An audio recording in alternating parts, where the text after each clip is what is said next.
ఆ రోజు నుండి అమల్లోకి వచ్చింది చట్టం. అంతకుముందు 2 నెలల ముందో 3 నెలల ముందు అమల్లోకి వచ్చేసింది, చట్టం అయిపోయింది. అట్లాగే ఇప్పుడు దీనికి ఓ చట్టం చేస్తారు, ఓ కట్ ఆఫ్ డేట్ పెట్టి, అది 2034కి అనుకోండి, లేదా 2029, 2034 2 రకాలు.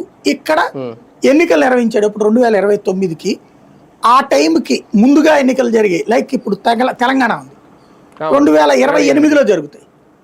మధ్యప్రదేశ్, రాజస్థాన్, ఛత్తీస్గఢ్ ఈ తెలంగాణ ఎన్నికలకు 1 నెల 2 నెలల ముందు జరుగుతాయి.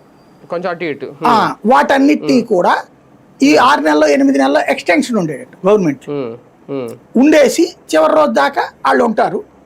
అప్పుడు మెయిన్ ఎలక్షన్స్ తో కలిపి జరిపేటట్టు. సరే, ఇక్కడ డౌట్, ఈ 6 నెలల ఎక్స్టెన్షన్ ఆ ప్రభుత్వాలకి అధికారం ఇస్తారా, లేదంటే రాష్ట్రపతి అధీనంలో కానీ తీసుకుంటారా? రాష్ట్రపతి అధీనం ద్వారా జరుగుతుంది. ప్రభుత్వం సిఫార్సు చేస్తే క్యాబినెట్ ఇది అంటే చట్టం చేశాక కదా, చట్టం చేశాక అంటున్నా, రాజ్యాంగ సవరణ ప్రకారం చట్టం చేస్తే అప్పుడు దాన్ని కూడా సవాల్ చేయొచ్చు ఎవరైనా, నడుస్తుంది. కానీ ఆ చట్టం చేస్తే దాన్ని కోర్టులో చెప్పడానికి ఒక అవకాశం ఉంటుంది అనమాట. రెండవది ఏం చేస్తారంటే, ఇక ఫర్ ఎగ్జాంపుల్ అట్లాగ ఒక ఇది చట్టం తయారైపోయింది అనుకోండి, ఫర్ ఎగ్జాంపుల్ 27లో ఎన్నికలు జరిగే రాష్ట్రాలకి 2 ఏళ్ల కోసమే అని చెప్పి నోటిఫికేషన్ ఇస్తారు. లేదా 16 రాష్ట్రాలు ఏవైతే అంటున్నారో ఆ 16 రాష్ట్రాల వరకు అట్లాంటి నోటిఫికేషన్ ఇస్తారు. నేను అనుకోవడం ఈ 16 రాష్ట్రాలు కూడా ఆఫ్టర్ 29 ఎలక్షన్స్కి వెళ్ళే వాళ్ళు అయ్యి ఉంటాయి. ఈ మిగతా 16 రాష్ట్రాలు ఈ లోపు జరిగే వాటి జోలికి పోరు.